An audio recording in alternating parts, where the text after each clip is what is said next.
Don't scroll, तुम्हाला हा moment जगायचा आहे. मग चला, मी निघाले जंबे वाजवायला, तेही बीचवर मी लवकरच पोहोचले कारण मला पाहायचा होता सनसेट. आज बीचवर खूपच गर्दी होती.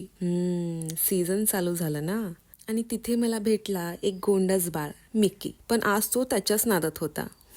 असो, मी मात्र पूर्ण सनसेट बघितला आणि मी निघाले ड्रम सर्कलच्या दिशेने. सर्व तयारी झाली, मग चला वाजूया.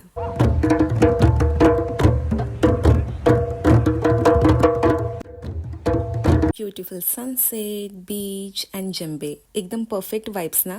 आजूबाजूला लोक जमली, काही जंबे वाजवत होते तर काही त्याच्या तालावर नाचत होती. आयुष्य खूप सुंदर आहे, फक्त आपल्याला जगता आलं पाहिजे. मग अचानक पावसाने हजेरी लावली आणि आम्ही पळालो कॅफेमध्ये. सर्वांनी जणू असं ठरवलं होतं, आज हमें कोई रोक नाही सकता.